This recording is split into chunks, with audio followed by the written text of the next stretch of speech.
My name's Daniel Harper, and what I'm about to tell you might make you laugh. If you can get past the disbelief first. Ever dealt with a neighbor so entitled, so unhinged? They treat your driveway like it's their personal showroom? I have. Her name was Margaret Ellison. She lived next door in a house that looked more borrowed than owned, shared with her son Ethan, a man-child stuck somewhere between senior year and Call of Duty marathons. We lived in Willow Grove Estates, a manicured, gated neighborhood near Savannah, Georgia. It had always been peaceful, southern waves, neighborly smiles, the whole bit. That was until I brought home the Ferrari. This wasn't some lucky break or inheritance. It was the result of decades of hustle, building a logistics company from the ground up, starting with a single truck and nothing but persistence. The red Ferrari 488 Spider was a celebration of that effort, sleek, bright, and unmistakably mine. I'm a reserved kind of man, borderline obsessive when it comes to order and details. Emily, my wife, jokes that I could arrange screws by thread size in my sleep. That car wasn't just a vehicle. It was the culmination of everything I'd worked for. So there I was, admiring it in the driveway, garage door open, when I heard her. Well, that's a bit much for this street, don't you think? Margaret stood by the hedge, arms folded like a disappointed teacher. She had the look of someone who'd mistaken her bitterness for sophistication, mid-50s, stiff posture, peroxide hair that never quite suited her face. Her eyes bounced from me to the Ferrari with a frown that could sour milk. "Morning, Margaret," I said calmly. "Just enjoying a milestone." She didn't smile. "My Ethan's graduating soon. Works hard. Knows how to appreciate American muscle." Ethan? The kid who missed more school than he attended and spent most afternoons vaping in the backyard? I bit down the sarcasm. "Good for him," I said, patting the car's roof. "This is Italian, by the way. Took years to save for." She gave a sniff. "Overpriced. But it's the message, you know? Young men like Ethan, good solid American boys, should get to experience this kind of success. Shows them what they can achieve with the right support." The meaning wasn't buried. It was written in flashing neon. I gave her a polite nod and walked back inside, but the air had shifted. I could feel it. From then on, Margaret turned into a passive-aggressive campaign manager for Ethan and his supposed right to my Ferrari. He'd loiter in my driveway whenever I pulled it out to wash it, eyeing it like he already had the keys. Margaret would intercept me at the mailbox or the trash bins with little jabs. "That car's wasted sitting still. Ethan passed his driver's test the first time, you know? Unlike some." I had no idea where that came from, but I let it slide. For now. Other days she'd try guilt. "Prom's coming. All the other boys are arriving in limos and classics. A car like yours would send a powerful message about our neighborhood." Message received, Margaret. Loud and absurd. Emily, ever the voice of reason, told me not to let it get under my skin. "She's jealous, Daniel. It's eating her up." I tried to brush it off. I really did. But there's something about people like Margaret. They don't stop when you ignore them. They escalate. One Saturday, I was deep into my detailing routine, wax, polish, tire gloss, the full ceremony, when she marched over with a pitcher of lemonade, the Southern peace offering. Only she didn't offer me any. "Big month ahead," she chirped. "Ethan's friends are all going out in style. A car like that? It would mean everything to him." I didn't look up. "This car means everything to me," I replied. "And no one else drives it." Her smile cracked slightly. "Sometimes, Daniel, it's about helping others. Especially when they come from good families. It's about opportunity." I straightened up. "My insurance policy is very clear. No one else is allowed behind the wheel. Not up for discussion." She scowled, lemonade sloshing in the pitcher. "Some people forget where they came from once they get a little success. It's selfish." "Have a nice day, Margaret," I said, turning away. Emily heard the whole thing from the porch. "She's spiraling," she muttered. "You're not dealing with a neighbor anymore. You're dealing with someone who thinks she's owed something." The following Tuesday, the situation officially snapped. I was on a business call when the doorbell rang. Peeking through the blinds, I saw Margaret standing on my porch, arms tense, face locked in some twisted version of charm. "Daniel," she began. "With Ethan's prom Friday and graduation right after, we were wondering, just for those two occasions, if he could borrow the Ferrari. Purely symbolic. You know, for community pride." I blinked. Absolutely not. That's not even remotely possible. Her expression darkened. He's a good, responsible white student. Are you saying he's not worthy? This isn't about Ethan or worth, I said, keeping my voice even. It's about the fact that no one drives that car but me. Period. She glared, every mask dropping. People like you get a fancy car and forget the value of generosity. This neighborhood rewards those who give, Daniel, not those who hoard. Before I could say another word, she spat.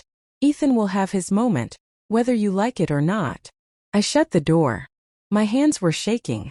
Emily, standing at the top of the stairs, didn't say anything, just nodded grimly. The next morning, my gut told me to check Facebook. Sure enough, I found her page open to the public. And there it was, photos of Ethan and Margaret grinning beside my car. Ethan leaned smugly against the hood like it was his. Margaret had her hand resting on the side mirror, beaming like she just won a lottery. The caption read, "So proud of my star Ethan. Taken in my driveway. Without permission. Without shame." That's when I knew we weren't neighbors anymore. We were at war. I was barely holding it together when I saw the Facebook post. There was Ethan, decked out in his graduation gear, with his arms slung around my Ferrari.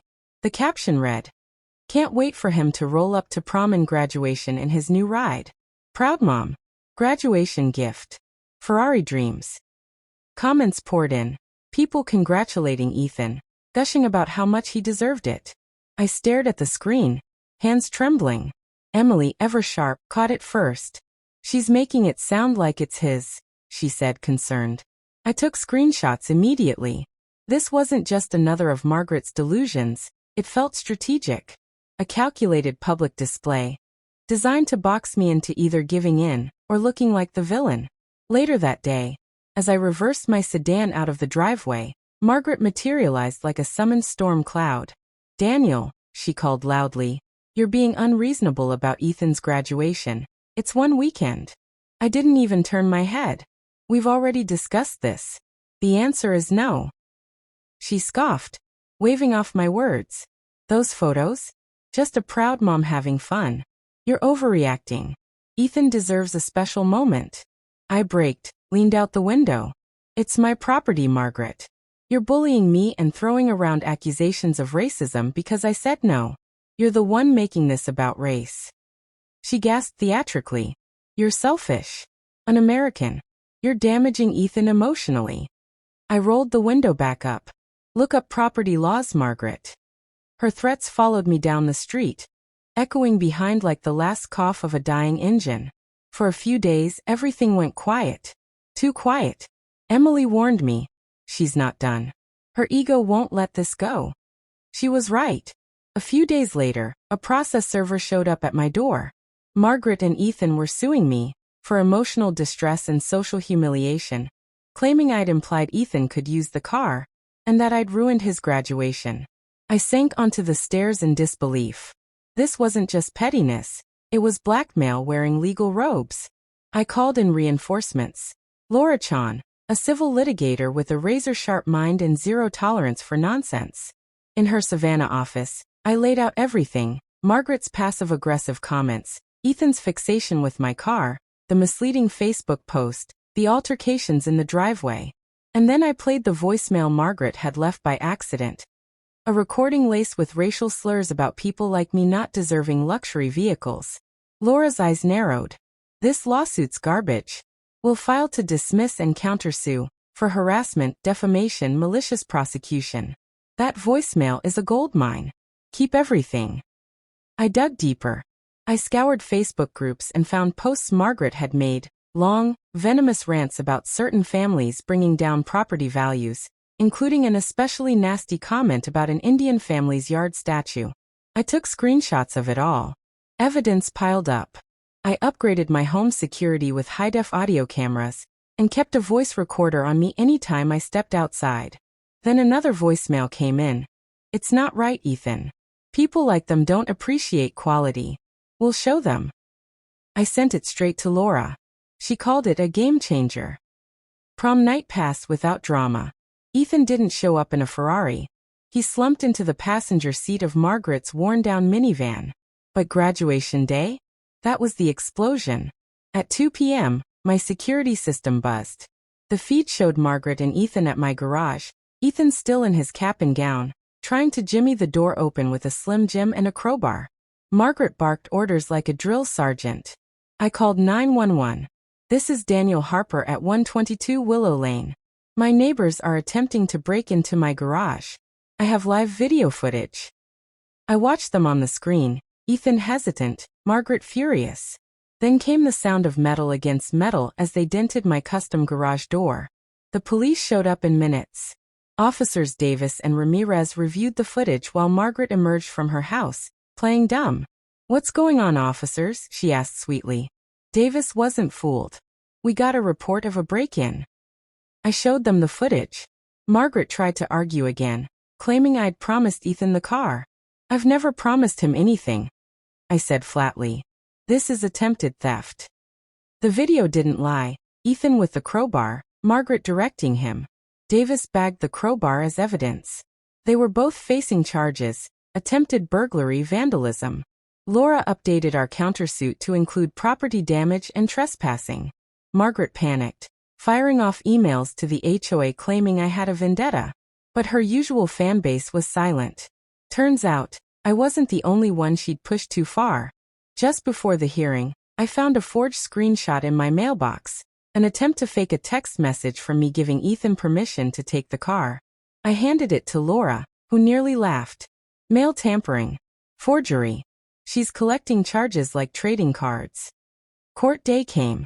Judge Evelyn Carter, a steely-eyed woman with zero patience for theatrics, presided.